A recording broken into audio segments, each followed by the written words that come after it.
Hello friends, welcome to study spark where knowledge begins to shine, ताकि आपकी learning हो आसान और सुपर इफेक्टिव।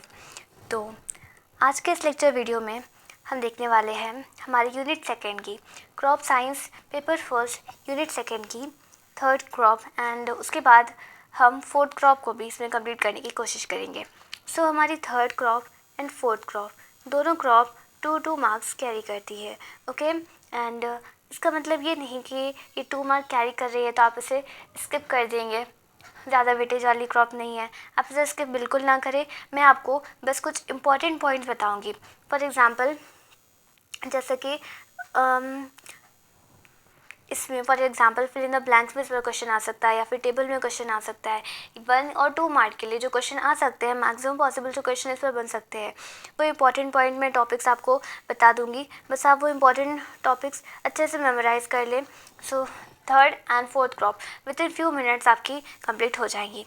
ओके, तो चलिए शुरू करते हैं। तो डेक्कन हेम्प, तो डेक्कन हेम्प का बच्चों लोकल नेम होता है मिस्टा अम्बाड़ी। ओके, एंड इसका बॉटनिकल नेम होता है हिबिस्कस स्पीशीज़। तो उसका बॉटनिकल नेम है hibiscus species. It belong to the family Malvaceae family से बिलोंग करती है, एंड ओरिजिन है इसका साउथ एशिया का। सो ये चीज़ें आपको याद करनी है।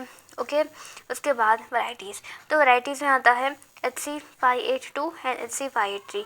तो ये दो वैराइटीज़ आप एकदम अच्छे से याद कर लीजिए, बिकॉज वैराइटीज़ पर 1 मार्क का और फिल इन द ब्लैंक में या फिर टेबल में क्वेश्चन आता है। तो वैराइटीज़ आपको हर क्रॉप की याद करनी है, उनका वैराइटीज़, उनकी यील्ड अच्छे से याद करनी है, स्पेसिंग भी याद करनी है। ओके, तो चलिए आगे देखते हैं। अब हम next is economic uses. So what are the economic uses of Deccan hemp? Okay, that is ambadi. तो हमारे जो डेक्कन हेम्प है उसके इकोनॉमिक यूजेस देखते हैं। तो first, it is important fibre crop and earn foreign exchange. तो हमारी जो डेक्कन हेम्प है बच्चों, मिस्टा अम्बाड़ी जिसे कहते हैं हम, से हमें इम्पॉर्टेंट फाइबर यानी कि फाइबर मतलब कि रेशम मिलता है, इससे इम्पॉर्टेंट फाइबर रेशम मिलता है, और इसका जो फॉरेन एक्सचेंज कमाने में भी यूज़ होता है। Okay, fibres are use for making the fishing net. Okay, fishing net यानी कि इसके फाइबर से, फिशिंग नेट किसे कहा जाता है, यानी कि मछली पकड़ने का जो जाल होता है उसे फिशिंग नेट कहा जाता है। तो मिस्टर अम्बाड़ी के जो फाइबर रेशो होते हैं उससे फिशिंग नेट यानी कि मछली पकड़ने का जाल तैयार किया जाता है, बनाया जाता है। तो leaves are use as vegetable, तो एज अ वेजिटेबल लीव्स का यूज़ होता है।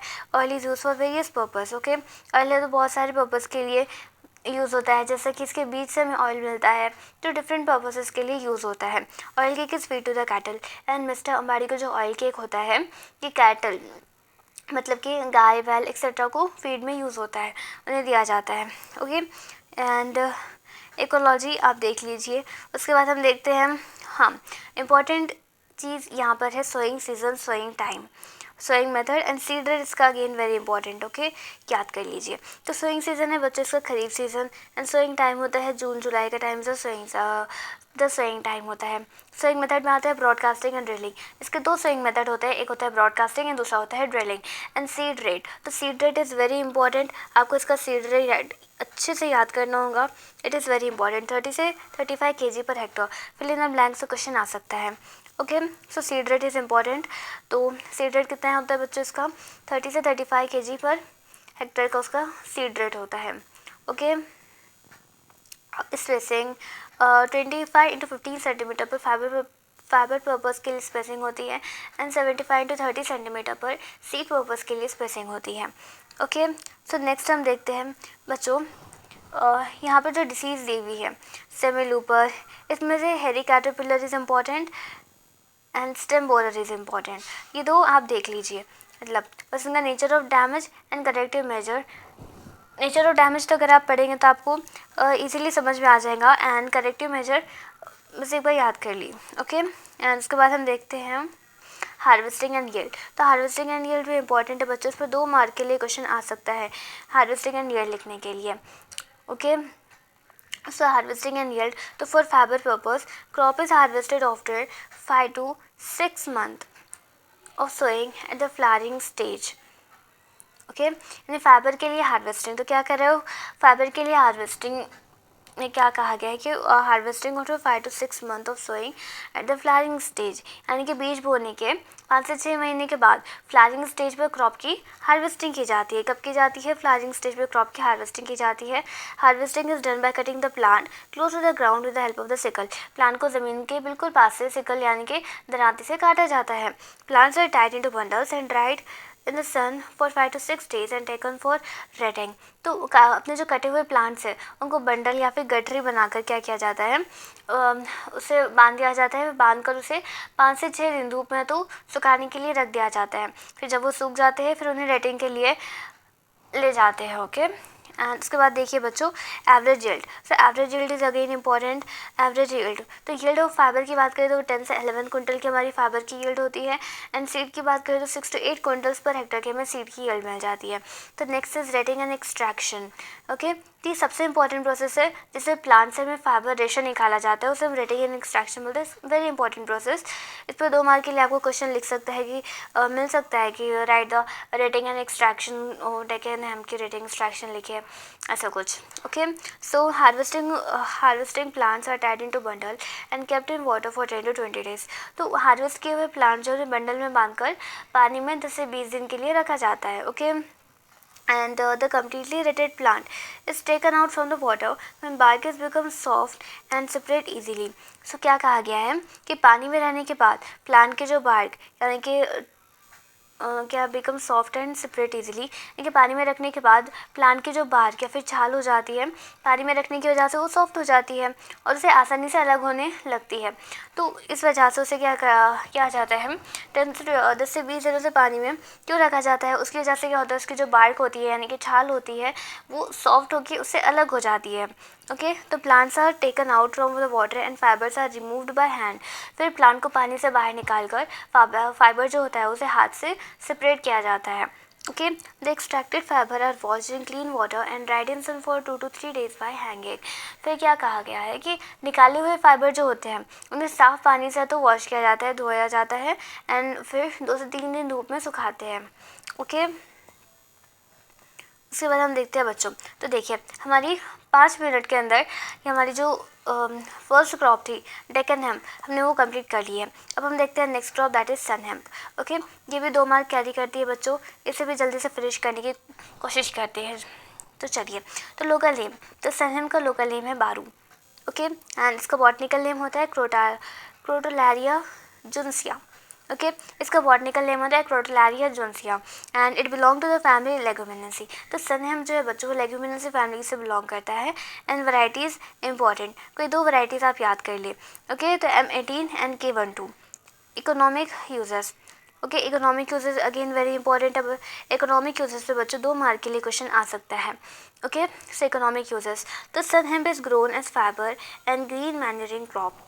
तो सन हेम्प को क्या कहा गया है कि फाइबर और ग्रीन मैन्योर क्रॉप के रूप में उगाया जाता है। ओके, तो fibre and green manure crop के रूप में उसे उगाया जाता है। Fibres are use for making the ropes, nets and rough cloth. तो इसके फाइबर जो होते हैं उससे rope, net and rough cloth बनाए जाते हैं। It provide raw material for manufacturing of the tissue paper. तो टिश्यू पेपर की मैन्युफैक्चरिंग के लिए, यानी कि टिश्यू पेपर बनाने के लिए वो रॉ मटेरियल हमें किससे मिलता है? सन हेम्प से मिलता है। Dried plant are use as a fuel. Okay, and जो सूखे हुए प्लांट यानी कि ड्राइड प्लांट यानी कि सूखे हुए प्लांट जो रहते हैं वो फ्यूल यानी एज अ ईंधन, फ्यूल के तौर पर यूज़ होते हैं। It adds organic matter and nitrogen into the soil. Okay, तो इस सॉइल में ऑर्गेनिक मैटर और नाइट्रोजन बढ़ाता है। ओके, इसकी वजह से क्या होता है, हमारी जो मिट्टी है उसके अंदर क्या होता है, ऑर्गेनिक मैटर एंड नाइट्रोजन बढ़ता है। Okay, it helps for reclaimed salt soils. Okay, and salt affected soil को दोबारा यूजफुल रिक्लेम। ओके, ये किस में हेल्प करता है बच्चों? सन हेम्प जो होता है वो जो सॉइल हमारी सॉल्ट अफेक्टेड सॉइल होती है उसे दोबारा यूज़फुल यानी कि रिक्लेम, दोबारा यूज़फुल यानी कि रिक्लेम यानी कि उसे दोबारा यूज़फुल करने में मदद करता है। कि सॉल्ट अफेक्टेड जो सॉइल है उसे reclaimed salt soil, it help for reclaimed salt soils, यानी कि सॉल्ट अफेक्टेड सॉइल को दोबारा यूज़फुल यानी कि रिक्लेम करने में मदद करता है। ओके, उसकी नेक्स्ट देखते हैं बच्चों इकोलॉजी। ओके, इकोलॉजी वही है, it is a tropical and subtropical crop, grow in warm and humid climate, temperature 27 से 30 डिग्री सेल्सियस का टेम्परेचर लगता है, एंड रेनफॉल लगती है 750 से 1000 mm पर ईयर की। And soil, it requires a well drained soil light to medium and alluvial soil, and pH 6.5 to 7.5। तो बच्चों, अब तक हमने जितने भी क्रॉप पढ़ी, आपने ये बात तो आपको नोटिस करनी चाहिए थी कि सारे क्रॉप के इकोलॉजी में सॉइल की अगर हम बात करें तो सॉइल में ये 2 पॉइंट अब तक सारों में कॉमन थे। It require a well drained soil and pH 6.5 से 7.5 का चाहिए। ओके, सो लैंड प्रिपरेशन में बच्चों सोइंग सीज़न देख लीजिए। सोइंग सीज़न होता है खरीफ सीज़न, सोइंग टाइम होता है जून से जुलाई का। Sowing method, broadcasting and drilling, आपको ये याद करना होगा। Next is seed rate green manuring का होता है 60 to 80 kg पर हेक्टर का, एंड फाइबर क्रॉप का सीड रेट होता है 15 to 16 kg पर हेक्टर का। एंड स्पेसिंग की बात करें 30 into 5 सेंटीमीटर पर इसकी स्पेसिंग की जाती है। ओके, तो बच्चों उसके बाद अब हम देखते हैं harvesting and yield. For green manuring purpose crop is harvested after 2 to 2.5 month of sowing at the flowering stage, यानी कि ग्रीन मैन्यूर पर्पज़ के लिए क्रॉप को 2 से 2.5 महीने में, कब फ्लावरिंग स्टेज में ही हार्वेस्ट किया जाता है। Okay, and next is for fibre purpose, अगर हम फाइबर पर्पज़ के लिए क्रॉप को ग्रो करते हैं तो 4 to 5 मंथ यानी कि 4 से 4.5 महीने में उसे पॉट फॉर्मेशन स्टेज में उसकी हार्वेस्टिंग की जाती है। Okay, so harvesting is done by cutting the plant close to the ground level with the help of sickle. तो हार्वेस्टिंग में क्या किया जाता है, प्लांट को मतलब ज़मीन से करीब, ओके, ग्राउंड लेवल से करीब है तो सिकल यानी कि दराती की हेल्प से काटा जाता है।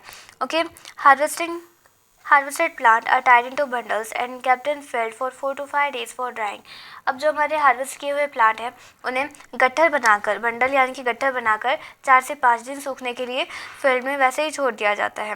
Okay, and bundles are then brought for retting, फिर रेटिंग के लिए बंडल्स को ले जा दिया जाता है। तो यील्ड इज़ इंपॉर्टेंट बच्चों, यील्ड आपको याद करनी है। तो ग्रीन मैन्योर की यील्ड है 8 to 10 tons per hectare. Okay, यहाँ पे टन गिवन है। ओके, एंड फाइबर की बात करें अगर हम तो वो होती है 4 to 5 क्विंटल्स पर हेक्टर की, एंड सीड दैट इज़ 2 से 2.5 क्विंटल्स पर हेक्टर की हमें सीड की यील्ड मिल जाती है। तो बच्चों, आपको यहाँ पर एक चीज़ का ध्यान रखना पड़ेगा कि टेबल का जो क्वेश्चन आता है उसमें जब आपको यील्ड पूछता है तो यील्ड आपको वो केजी पर हेक्टर में गिवन है या फिर कुंटल पर हेक्टर में गिवन है, ये आपको ज़रूर ध्यान रखना होगा। ओके, कभी वो यील्ड आपको कुंटल्स पर हेक्टर में लिखने के लिए कह सकता है या फिर केजी पर हेक्टर में लिखने के लिए कह सकता है। Okay, so be careful here. So उसके साथ हमारी आज यूनिट 2 जो है बच्चों वो फिनिश हो जाती है। आई होप आपको हमारा आज का लेक्चर वीडियो पसंद आया होगा। अगर आपको हमारा वीडियो पसंद आया हो तो चैनल को सब्सक्राइब करें, वीडियो को लाइक करें, शेयर करें, अपने फ्रेंड्स में शेयर करें और स्टडी स्पार्क के साथ अपनी लर्निंग को रोज़ अपग्रेड करते रहिए। So see you in the next video.